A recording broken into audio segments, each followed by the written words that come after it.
공작은 생각에 잠겨 걸음을 옮겼다.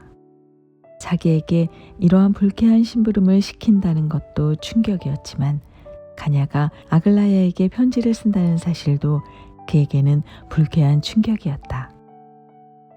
그러나 거실로 통하는 방을 두 개도 채 지나지 않아 마치 뭔가가 생각난 듯 갑자기 멈추어 서서 주위를 둘러보고는 약간 밝은 창가로 다가가 나스타시아 필리포브나의 사진을 들여다보기 시작했다. 그는 아까 자신에게 심한 충격을 주었던 그 얼굴에 숨겨져 있는 수수께끼 같은 것을 풀고 싶었다. 아까 받은 인상이 잠시도 그의 마음에서 떠나지 않아 지금 그는 뭔가를 다시 한번 확인하려 서두르고 있었다. 물론 엄청난 아름다움이긴 하지만 이젠 뭔가 다른 어떤 것이 그에게 강한 충격을 주었다. 이 얼굴에는 하늘을 찌르는 오만함과 거의 증오에 가까운 경멸감이 드러나 있었고 그러면서도 동시에 어딘지 남을 아주 잘 믿는 소박함이 엿보였다. 이런 상반된 요소의 대조는 보는 사람에게 어떤 연민 같은 것을 불러일으켰다. 이 황홀한 아름다움에 눈이 부셔 장님이 될 것만 같았다. 창백한 얼굴, 거의 푹 꺼진 여인 볼, 타는 듯한 눈, 정말이지 이상한 아름다움이었다. 잠시 그렇게 바라보고 있다가 갑자기 정신을 차리고 주위를 둘러보고는 사진을 얼른 입으로 가져다 입을 맞추었다. 1분 후 거실로 들어간 그의 얼굴은 완전히 침착해져 있었다. 지금 낭독한 장면은 러시아 문학을 이야기할 때 늘 빠지지 않는 작가, 바로 도스토옙스키의 작품 중에서도 가장 독특하고도 깊은 인상을 남기는 소설, 바로 백치에서 미시킨 공작이 처음으로 나스타샤의 초상화를 마주하는 순간입니다. 그는 단순히 아름다움을 보는 것이 아니라 그녀의 고통과 상처까지 읽어내려 갑니다. 백치를 읽는다는 것은 단순히 한 편의 소설을 따라가는 일이 아니라 한 사람의 영혼을 바라보는 경험에 가깝습니다. 도스토옙스키는 이 작품에서 세상 속으로 한없이 맑은 존재를 던져 넣습니다. 그리고 묻습니다. 완전히 선한 사람이 이 세상에 존재한다면 그는 어떻게 살아가게 될까? 그 중심에 있는 인물이 바로 미시킨 공작입니다. 사람들은 그를 백치라고 부릅니다. 세상의 계산법을 모르고 속임수도 모르고 사람을 의심하지도 않기 때문입니다. 그러나 그가 정말 어리석어서 그런 것일까요? 아니면 너무 순수해서 세상이 이해하지 못하는 것일까요? 미시킨은 누군가를 만나면 그 사람의 고통을 먼저 느낍니다. 상대가 어떤 잘못을 했는지보다 얼마나 상처받았는지를 봅니다.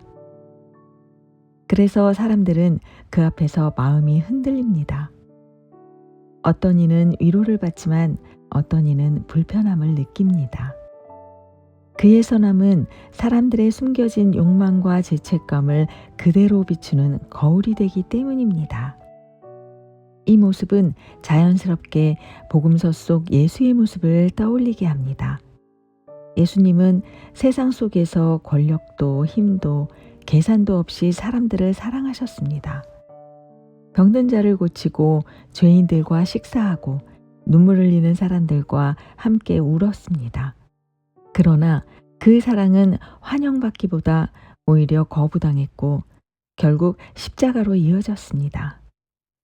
도스토옙스키는 미시킨 공작을 통해 그리스도를 닮은 인물이 세상 속에서 들어오면 어떤 일이 벌어지는지를 보여줍니다.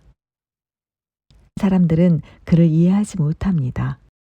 그를 이용하거나 시험하거나 결국에는 무너뜨립니다. 선함은 이 세상에서 힘이 되기보다 오히려 상처가 되기도 합니다. 나스타샤라는 인물은 그 선함 앞에서 가장 크게 흔들리는 사람입니다. 그녀는 상처 입은 영혼입니다. 자신을 더럽혀진 존재라고 믿고 스스로를 파괴적인 선택 속에서 던집니다. 그러나 미시키는 그녀를 다르게 봅니다. 그는 그녀를 불쌍히 여깁니다. 정죄하지 않습니다. 그저 안타까워합니다. 그 장면들은 마치 복음서 속 장면을 떠올리게 합니다. 사람들에게 돌을 맞을 뻔한 여인을 향해 예수님이 하셨던 말, 너희 중에 죄 없는 자가 먼저 돌을 치라. 그 사랑은 판단이 아니라 회복을 향한 시선이었습니다. 하지만 백치는 복음서처럼 끝나지 않습니다. 이 소설에는 부활이 없습니다. 희망의 반전도 없습니다. 미시킨의 선함은 세상을 바꾸지 못합니다. 오히려 그는 세상의 혼란 속에서 점점 무너져 갑니다. 그리고 마지막에는 모든 것이 비극으로 끝납니다. 이 결말은 독자에게 깊은 질문을 남깁니다. 그렇다면 완전한 선함은 이 세상에서 살아남을 수 없는 것일까? 토스토옙스키는 인간의 세상은 그 자체로는 선을 감당할 수 없다고, 그래서 진짜 구원은 인간의 손이 아니라 하나님에게서만 올 수 있다고 어쩌면 이렇게 말하고 있는지도 모릅니다. 이 점에서 백치는 기독교적 작품입니다. 단순히 성경 이야기를 닮아서가 아니라 인간의 한계와 죄성을 정직하게 보여주기 때문입니다. 인간은 선을 사랑한다고 말하지만 실제로는 그 선을 견디지 못합니다. 빛이 오면 어둠이 드러나기 때문입니다. 이 책에서 미슈킨 공작의 존재는 세상이 얼마나 병들어 있는지를, 그리고 동시에 우리가 얼마나 구원을 필요로 하는 존재인지 그 한 가지를 보여줍니다. 그래서 백치를 덮고 나면 마음속에 이런 질문이 남습니다. 나는 어떤 사람인가? 나는 선을 사랑하는 사람인가? 아니면 선을 두려워하는 사람인가? 이 소설은 우리에게 위대한 철학을 가르치기보다 조용히 거울을 들이밉니다. 그리고 그 거울 속에서 우리는 미시킨을 이해하지 못하는 사람들의 얼굴을 보게 됩니다. 어쩌면 그 얼굴은 바로 우리의 모습일지도 모릅니다. 백치는 슬픈 소설입니다. 그러나 동시에 매우 정직한 소설입니다. 인간은 스스로를 구원할 수 없다는 사실을 그 누구보다도 깊이 보여주기 때문입니다. 그래서 이 소설은 절망으로 끝나는 이야기이면서도 역설적으로 복음을 향해 시선을 돌리게 만듭니다. 인간의 선함이 실패하는 그 자리에서 비로소 하나님의 은혜가 필요하다는 사실을 깨닫게 하기 때문입니다. 그리고 아마도 그것이 도스토옙스키가 백치를 통해 우리에게 남기고 싶었던 가장 깊은 질문일 것입니다.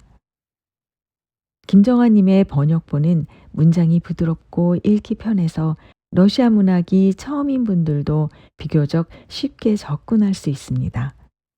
이 책을 읽고 나면 아마도 이런 생각이 들 것 같습니다. 세상에서 가장 약해 보이는 것이 어쩌면 가장 강한 것일지도 모른다. 도스토옙스키의 백치는 기독교적인 시선으로도 깊이 묵상해 볼 수 있는 소설입니다. 같이 읽어주셔서 감사합니다.